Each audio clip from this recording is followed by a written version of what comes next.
kinsa man ang angay natong paminawon. Sa atong pagkinabuhi nining kalibutana, isip mga Kristohanon, kinsa man ang angay natong paminawon. Ang tingog sa katawhan o ang tingog sa Ginoo.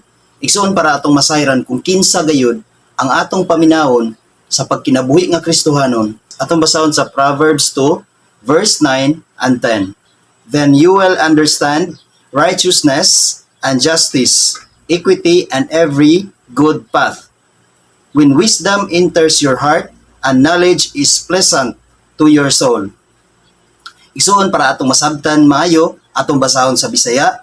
Ang Bisaya nag-ingon, kung mamati ka kanako, mahibalo ka unsay husto, matarong, ug makiangayon. Masayod ka sa angay nimong buhaton, mahimo kang maalamon ug makahatag kanimong kalipay ang imong kaalam. Igsuon, ang angay di ay nga atong paminawon, dili ang tingog nga kalibutanon. Igsuon, ang tingog sa Ginoo mao gayud ang atong paminawon. Tungod kay kung mamati kita sa tingog sa Ginoo, ingon siya, mahibalo ka kung unsay husto. Mahibalo ka igsuon kung unsay maayo. Mahibalo ka igsuon kung kana nga mga butang nga imong gibuhat, makaayo ba sa imong kaugalingon or dili. Kung kana nga imong gihimo, kung kana nga imong gisulti, kung kana nga imong gitratar sa imong isig ka tawo igsuon, kung mamati ka sa tingog sa Ginoo, igsuon, mahibalo ka kung maayo ba kana or dili. Mahibalo ka unsay husto nga pagkinabuhi nga Kristohanon.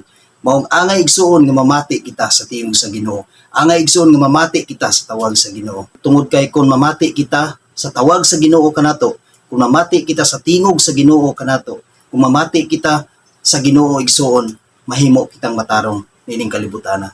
O mahimo kitang makiangayon sa tanan nga katawhan nining kalibutana. Og nag-ingon siya sa verse 10 nga mahimo kang maalamon og makahatag kanimong kalipay ang imong kaalam. Igsuon kasagaran sa katawhan nining kalibutana, ang kaalam nga kalibutanon mao gayud ang gipaningkamutan nga makatunan. Kung anha ka sa eskwelahan, tudluan ka og kaalam kana nga kalibutanon igsuon para mahimo kang successful sa imong kinabuhi. Apan igsuon timan na kana nga kaalam pangkalibutan lang kana.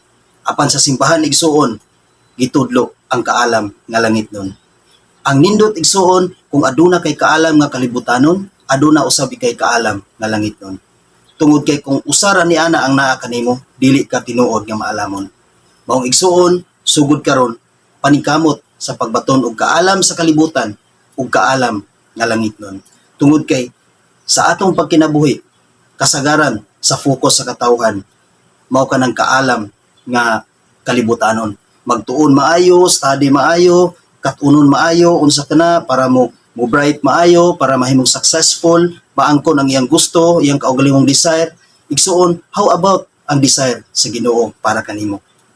Kumusta ang desire sa Ginoo para kanimo? Imo ba nga gitubag ang tawag sa Ginoo kanimo? Namati ka ba sa iyang tingog? Igsuon, mamati gayud kita sa tingog sa Ginoo. Mamati kita sa tawag sa Ginoo.